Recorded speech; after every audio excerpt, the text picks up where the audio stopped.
తాకట్టులో ఉన్న బంగారం అమ్మాలనుకునే వారి ఇన్ఫర్మేషన్ ఇస్తే దాని వాల్యుయేషన్ బట్టి మీకు కమిషన్ కూడా ఇస్తుంది గోల్డ్ హబ్. నమస్తే, వెల్కమ్ టు మనం టీవీ. నేను వలి.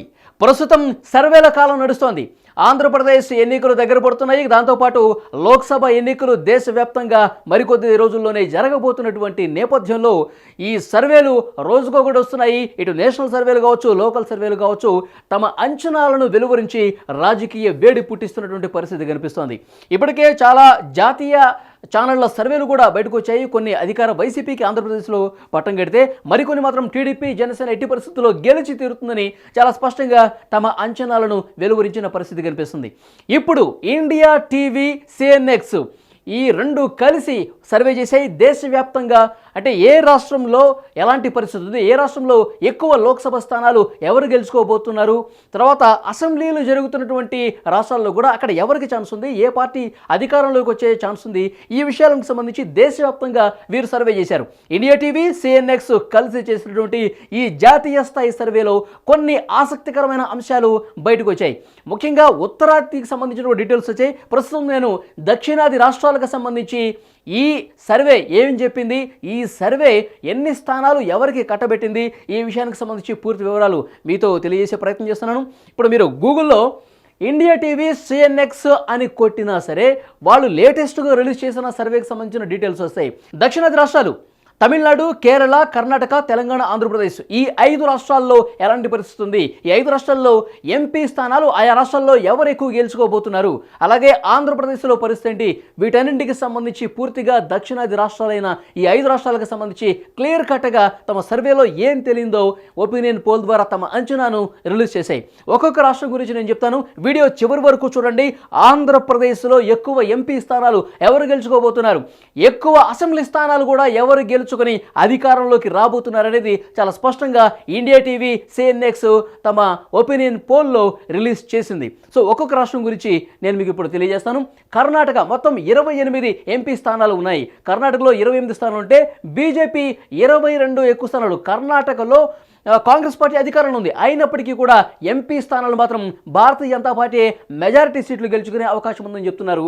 సో ఎందుకంటే కేంద్రం సంబంధించినటువంటి ఎలక్షన్స్ కాబట్టి ఎంపీ ఎన్నికలు అంటే అక్కడ రాహుల్ గాంధీ ప్రధాని కావాలా, లేదంటే మళ్ళీ ప్రధానిగా మోదీ గారే ఉండాలా, ఈ విషయానికి సంబంధించి ప్రజలు చూస్తారు. కాబట్టి ఈసారి ఎంపీ ఎలక్షన్స్లో బీజేపీనే 22 స్థానాలు గెలుచుకోబోతుంది. అక్కడ 28 ఉంటే మిగతా 6 స్థానాలు కాంగ్రెస్ 4 మాత్రమే, జేడీఎస్ 2 మాత్రమే కర్ణాటకలో గెలుచుకునే అవకాశం ఉందని చెప్తున్నారు.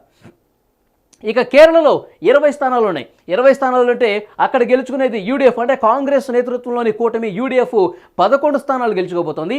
ఇక వామపక్షాల నేతృత్వంలోని ఎల్డీఎఫ్ కూటమి 6 స్థానాలు గెలుచుకోబోతుంది.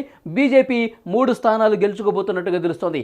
20లో యూడీఎఫ్ 11, ఎల్డీఎఫ్ 6, బీజేపీ 3 స్థానాలు గెలుచుకోబోతుందని తెలియజేస్తోంది ఈ సర్వే. గత ఎన్నికల్లో డిఎంకే 39 స్థానాల్లో 1 తక్కువ 38 స్థానాలు గెలుచుకుందనమాట. సో ఇప్పుడు ఏకంగా 20కి పడిపోయిన పరిస్థితి డిఎంకే కనిపిస్తోంది. కాంగ్రెస్ 6, బీజేపీ 5, ఏఐఏడిఎంకే అంటే అన్నాడీఎంకే 5 స్థానాలు, ఇతరులు 3 స్థానాలు గెలుచుకోబోతున్నట్టుగా ఇండియా టీవీ, సిఎన్ఎక్స్ అంచనా రిలీజ్ చేసింది. ఇక తెలంగాణ 17 స్థానాలు. తెలంగాణలో ఇటీవలే కాంగ్రెస్ పార్టీ అధికారంలోకి వచ్చిన విషయం తెలిసిందే. రేవంత్ రెడ్డి గారి నేతృత్వంలో ప్రభుత్వం ముందుకు పోతుంది. 6 గ్యారంటీలను వడివడిగా ఒక్కొక్కటి అమలు చేసుకుంటున్న పరిస్థితి ఉంది. ఈ నేపథ్యంలో ఈ 3 నెలల వ్యవధిలో వస్తున్నటువంటి లోక్సభ ఎన్నికల్లో తెలంగాణలో పరిస్థితి ఏ విధంగా ఉండబోతుందంటే, తెలంగాణలో కాంగ్రెస్ 9 స్థానాలు గెలుచుకోబోతోంది. బీఆర్ఎస్ కేవలం 2 స్థానాలకే పరిమితమయ్యే అవకాశం ఉందని ఇండియా టీవీ, సిఎన్ఎక్స్ అంచనా వేసింది. బీజేపీ 5 స్థానాలు గెలుచుకోబోతోంది. ఎంఐఎం 1 స్థానానికే.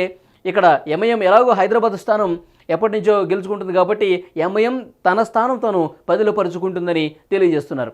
అంటే కాంగ్రెస్ 9 స్థానాలు, యాక్చువల్గా 3 స్థానాలు మాత్రమే 2019లో గెలుచుకుంది కాంగ్రెస్ పార్టీ. ఇప్పుడు 6కి ఎగబాకింది. ఎందుకంటే కాంగ్రెస్ బలపడింది, కాంగ్రెస్ రాష్ట్రంలో అధికారంలో ఉంది కాబట్టి 6 స్థానాలకి ఎగబాకి 9 స్థానాలు కైవసం చేసుకుంటుంది. బీఆర్ఎస్ గతంలో 9 స్థానాలు గెలిచింది, 9 నుంచి 7 కోల్పోయింది, 2 స్థానాలకే పరిమితం అవుతుందని ఈ అంచనా తెలియజేస్తోంది ఇండియా టీవీ, సిఎన్ఎక్స్. గతంలో బీజేపీ 4 స్థానాలు గెలుచుకుంటే 1 పెంచుకుంది, 5 స్థానాలకి ఇక్కడ బీజేపీ కైవసం చేసుకునే అవకాశం ఉన్నట్టుగా తెలుస్తుంది. ఎంఐఎం 1. ఇక ఆంధ్రప్రదేశ్ పరిస్థితి ఏ విధంగా ఉందో చూద్దాం. ఆంధ్రప్రదేశ్లో మొత్తం 25 ఎంపీ స్థానాలు ఉన్నాయి. 25లో వైసీపీ 15 స్థానాలు గెలుచుకోబోతోంది. 25లో 15 అధికార వైసీపీ గెలుచుకోబోతుంది. టీడీపీ, జనసేన కేవలం 10 ఎంపీ స్థానాలు గెలుచుకునే అవకాశం ఉన్నట్టుగా తెలుస్తోంది. ఇక ఇదే పరిస్థితి కనుక ఈ ఎంపీ స్థానాలు 15 స్థానాల్లో వైసీపీ గెలుచుకున్నది కాబట్టి ఇదే ఆంధ్రప్రదేశ్ అసెంబ్లీకి కూడా రిఫ్లెక్ట్ అయితే ఎన్ని స్థానాలు గెలుచుకోబోతుందంటే వైసీపీ 120 స్థానాలు గెలుచుకుని అధికారంలోకి రాబోతుంది. విజయ దుందుబి అధికార వైసీపీ మళ్ళొకసారి అధికార పీఠాన్ని కైవసం చేసుకోబోతుందని దీన్ని బట్టి మనకు అర్థమవుతుంది. ఇక టీడీపీ జనసేన కేవలం 55 స్థానాలకే పరిమితమయ్యే అవకాశం ఉంది. సో ఇండియా టీవీ, సిఎన్ఎక్స్, జాతీయ నేషనల్ మీడియా చేసినటువంటి ఈ సర్వేలో మనకి తెలుస్తోంది అధికార వైసీపీని, ప్రస్తుతం అధికారంలో ఉన్నటువంటి వైఎస్ఆర్ కాంగ్రెస్ పార్టీని మళ్ళొకసారి అధికారాన్ని కైవసం చేసుకుంటుంది. 25 ఎంపీ స్థానాల్లో 15 గెలుచుకుంటుంది. అలాగే 120 అసెంబ్లీ స్థానాలు కూడా కైవసం చేసుకునే అవకాశం ఉందని చెప్తున్నారు. సో దీన్ని బట్టి మనకు అర్థమవుతుంది సౌత్లో చాలా బలంగా ప్రాంతీయ పార్టీలు ఉన్నప్పటికీ కూడా బీజేపీ ఎక్కువ స్థానాలు ఒకవైపు గెలుచుకుంది. మరోవైపు ఇక్కడ ఆంధ్రప్రదేశ్ విషయానికి వస్తే వైసీపీనే మళ్ళొకసారి అధికారంలోకి వచ్చే ఛాన్స్ ఉందని దీన్ని బట్టి మనకి అర్థమవుతోంది. Thank you.